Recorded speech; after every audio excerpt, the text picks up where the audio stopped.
the beautiful facades in the Petra city of my country, Jordan. It will be the treasury facade, and I'll give you some explanations to you.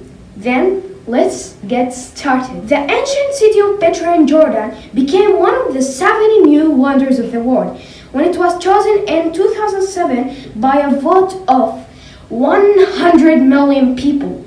The city's carved rose-red sandstone rock facades, tombs, and temples became known around the world, with its appearance in Indiana Jones and the Last Crusade in 1989. Famous for its rock-cut architecture and water conduit system, Petra is also called the Rose City because of the color of the stone from which it's carved. It has been a UNESCO World Heritage Site since 1985. Petra is a symbol of Jordan, as well as Jordan's most visited tourist attraction. And the most important monument in the city is the treasury, which is one of the most elaborate temples in Petra, a city of the Nabatean Kingdom, inhabited by the Arabs in ancient times, as with most of the other buildings in this ancient town, including the monastery. This structure was carved out of a sandstone rock face. The structure is believed to have been the mausoleum of the Nabatean king Aretas IV in the 1st century BC. It's one of the most popular tourist attractions in both Jordan and the region. It began to be known as Khazneh. Khazneh means the treasure in Arabic, a name derived from legends regarding the decorative stone urn high on the second level, which in reality is solid sandstone. One legend is that the Egyptian pharaoh and some of his army escaped the closing of the Red Sea, created the Khazneh by magic as a safe place for his treasury, and continued in his pursuit of Moses. Another legend claims that bandits or pirates hid their loot in the urn. Significant damage from bullets can be seen on the urn, attributed by local lore to Bedouins who are said to have shot at the urn in the early 20th century in hopes of breaking it open and spilling out the treasure. Many of the building's architectural details have eroded away during the 2,000 years since it was carved and sculpted from the cliff. The sculptures are thought to be those of various mythological figures associated with the afterlife. On top are figures of 4 eagles that would carry away the souls. The figures on the upper level are dancing Amazons with double axes.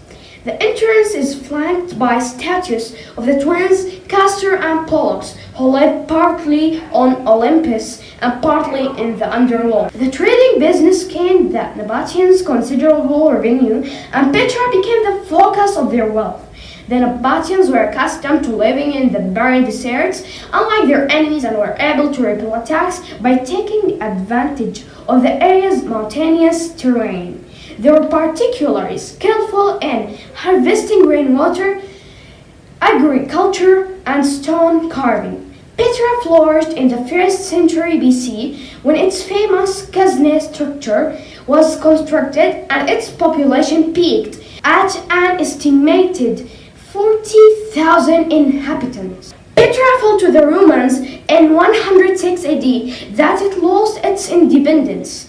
Petra's importance declined as sea trade routes emerged, and after an earthquake in 363 destroyed many structures. In the Byzantine time, several Christian churches were built, but the city continued to decline, and by the early Islamic time, it was abandoned except for some of nomads.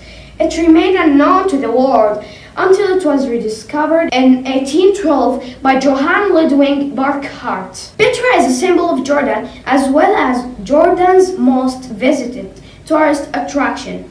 Tourist numbers peaked at 918,000 in 2010, but then followed a temporary slump during the political instability generated by the Arab Spring, which affected countries surrounding Jordan.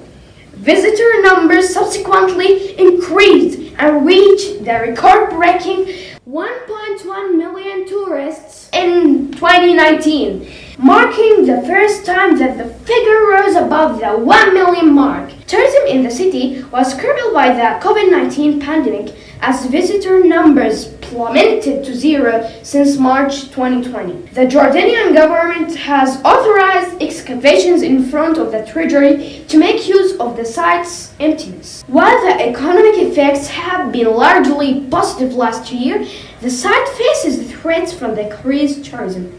Humidity from large crowds of people visiting the sites can cause damage to the dry sandstone. White spots have appeared on walls and columns from stearic acid deposition due to hands resting against the walls. The Khazneh surface itself has receded by 40 mm less than 10 years from touching, leaning, rubbing on the walls of it. And this was our video, but remember, don't forget to tap a like and subscribe to my channel and share the video with your friends, families, and write a sweet comment. And I'll hope you to see this beautiful facade soon, and goodbye.